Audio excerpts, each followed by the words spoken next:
I've had this thought in my head for a while. The fact that we use gear and we use accessories just because we see it used in other applications. Now, most of the time, it works out for you. But in others, sometimes those certain pieces of gear and certain accessories don't apply to what you're really doing. And that's what we're going to figure out today and see if this accessory applies to you.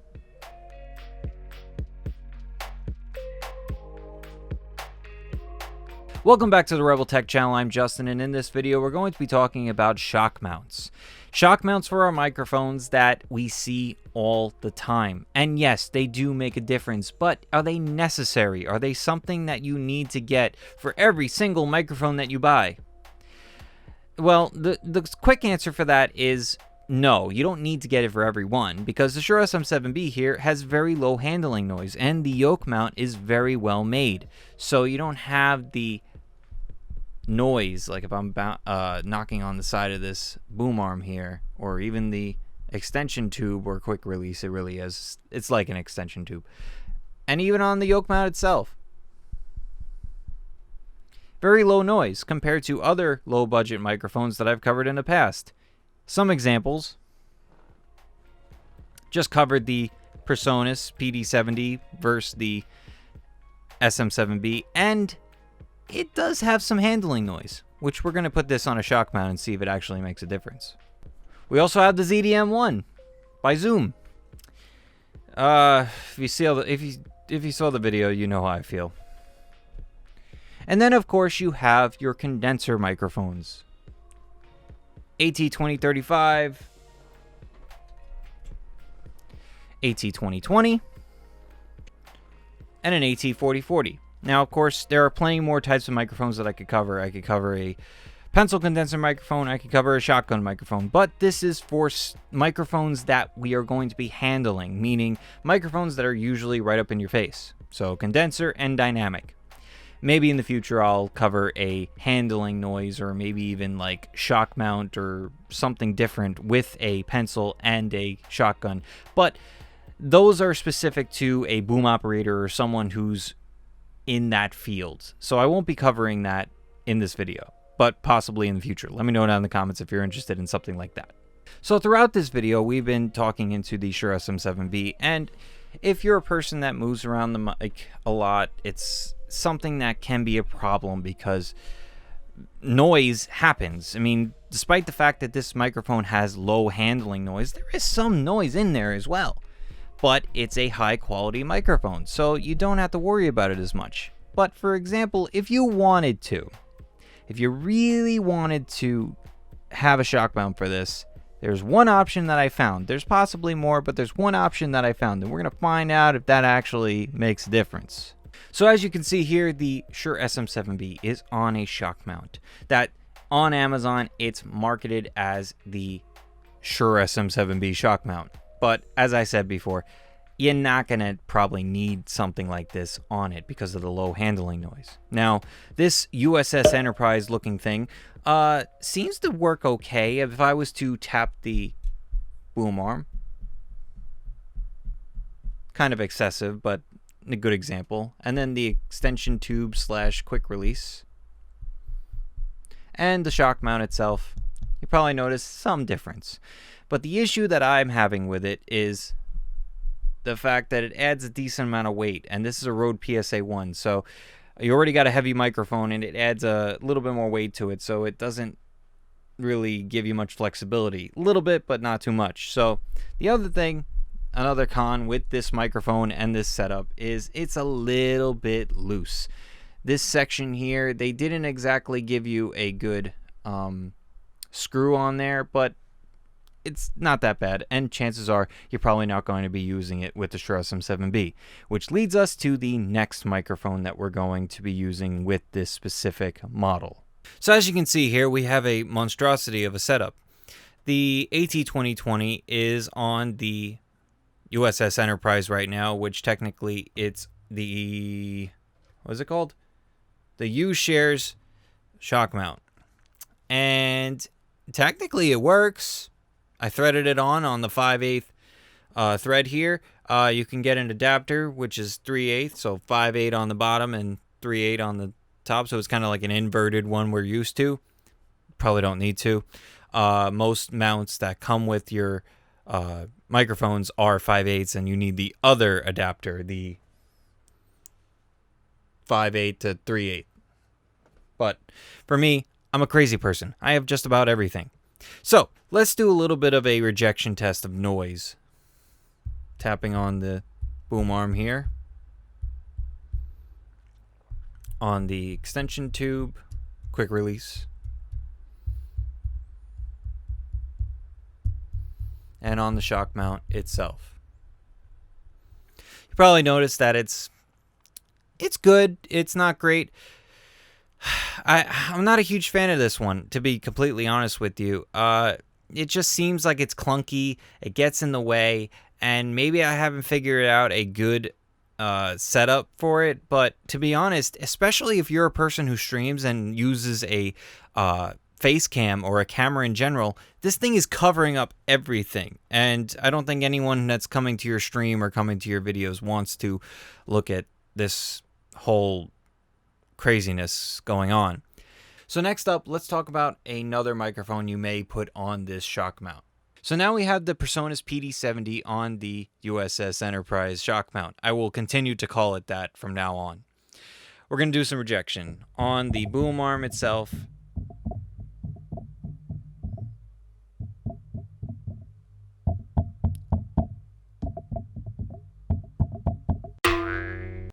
Now, I got one more for you for this shock mount, and of course you could put any microphone that has a 5/8 adapter on there, or you could get a adapter like this that goes from 5/8 on here to a 3/8 here, but for sake of time, we're just going to do one more. If you want any more examples about this, I could do a part 2 and cover some other things. Maybe a specific microphone that I've covered you want to see on this, let me know, and I can bunch together a bunch of things I may have missed in this video. All right, so last on our USS Enterprise journey, we have the Rode PodMic. Now, a couple of things we're going to talk about after we do the rejection test of noise and see if the shock mount actually performs well.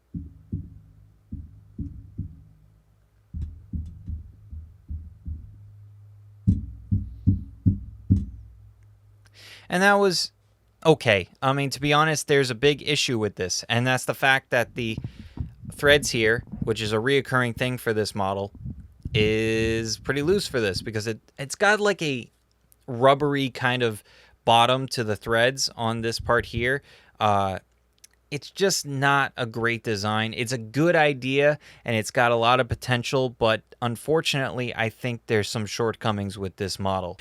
Okay, so we have the Boseen shock mount now, and of course you have the ZDM1 on it, and it's one of many microphones that you could fit on it because it has a bunch of adapters, meaning threads that fit multiple types of microphones. Now, they say in the description that it can fit an AT2020 and some MXL microphones, but the one that really stands out is a Neumann U87. Yes, the large diaphragm legendary microphone that has been used in countless amounts of productions, albums, and just a lot of recordings.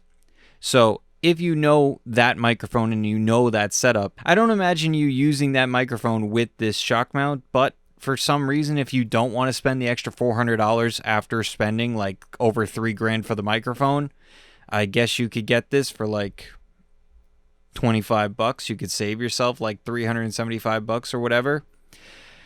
But to be honest, if you're spending over $3,000 on a microphone, you might as well go the whole way and buy the actual shock mount, because to be honest, it will add to the value later on, and if you take care of a microphone, usually it keeps its value mostly. So back to the Boseen. I think it's pronounced Boseen, but Boseen maybe. Maybe as a sailor I wanted to say Boseen, but it has two E's, so you tell me. Boseen or Boseen or whatever you want to say. Let me know what you say down in the comments and try to phonetically say it if you can. So we're going to tap this and see how it is. And this has been featured in a couple of videos.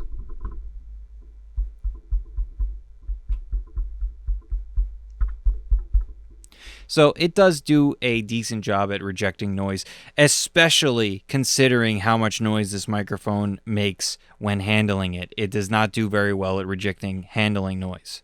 But it is a supercardioid dynamic microphone, so it has its upsides, and it's also very affordable.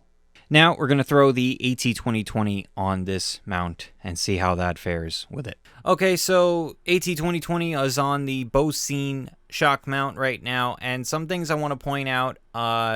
It is a pain in the butt sometimes to thread these things on, and if you have a ZDM1, it is a pain in the butt to get it off because it covers up the clip for the XLR port, so you have to take the microphone completely off to get the XLR cord out of it.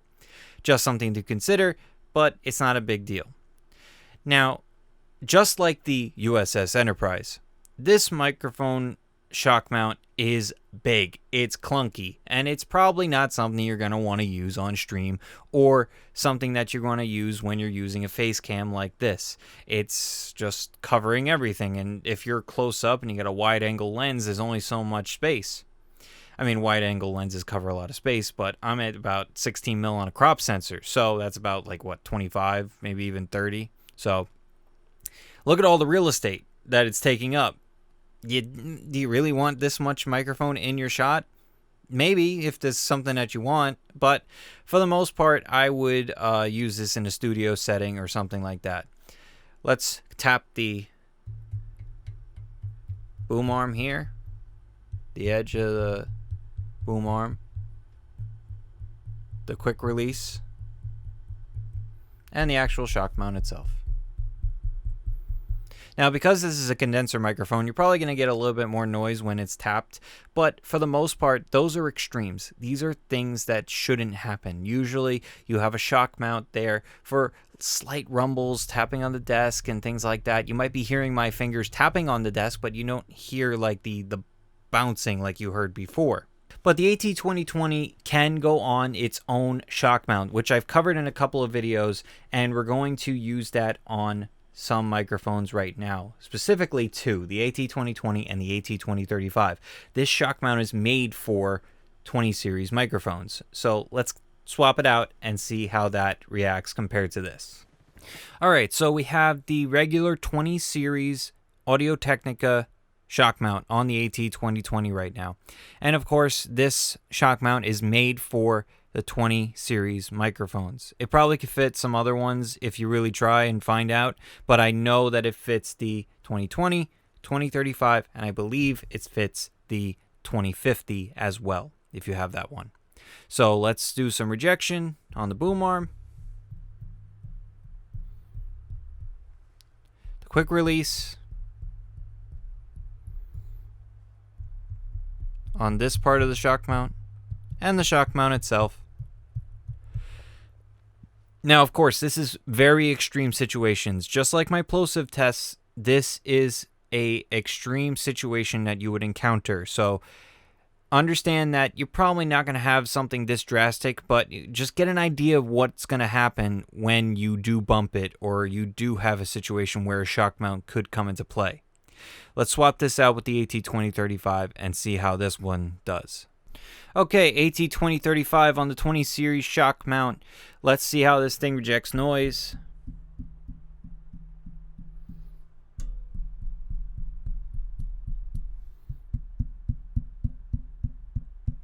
Now the thing is, you're trying to figure out, obviously you're going to hear like a tap, like a hit, the hit. It's the residual noises you're really trying to understand what it's rejecting. So we got two more on the list today, and one is a very cheap one you could get on Amazon, very popular, people use it all the time. It's one of those spring-loaded ones, and I have the AT4040 with its provided shock mount. All right, so second to last one. This is a classic springy kind of shock mount that everyone has used. If you've used the AT2020, chances are you've used this shock mount because it's on Amazon and usually comes up as one of the first things.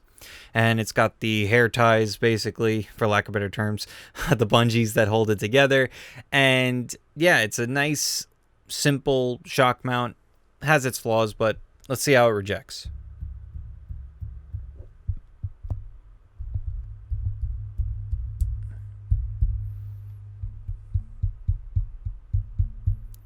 From what I remember, I haven't listened to this one in a while, but I know that it does pretty well at rejecting noise. And as I said in the past, and I will say it again, these are extremes that you will encounter.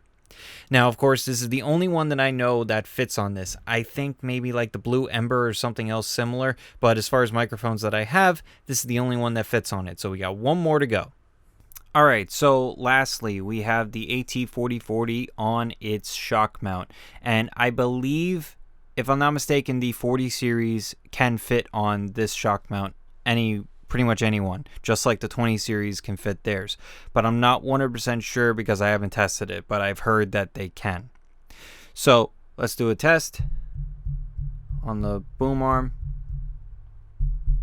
on the quick release, and on the shock mount itself. So now that we did all those comparisons of shock mounts and different styles, different variations, let's talk about, do they actually make a difference? And are they really that much more effective than not having one? So I go back to what I originally said. It depends on your microphone. It depends on your application. If you're a person that moves around the microphone a lot while streaming and stuff like that, first thing is try to get a microphone with a low handling noise.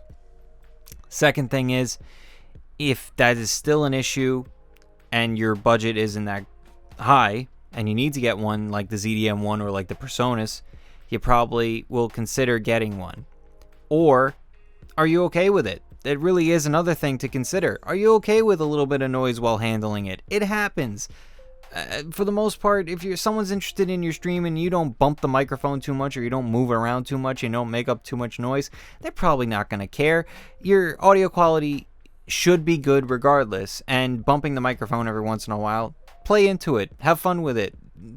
Everyone makes mistakes, and everyone looks like a dummy sometimes. Lord knows I've been a dummy most of my life. So this is just one of many examples, actually many examples that you will encounter with shock mounts and everything like that. So let's switch back to the Shure SM7B because it's my new fave. I don't know, Sennheiser. I miss my Sennheiser. I want to use it more. I might have something coming up that I'm going to use it in, so I'm excited to use it again. Alright, so that is my shock mount video, and do they really make that much of a difference? As I said, maybe. It depends on what your application is, to be completely honest with you.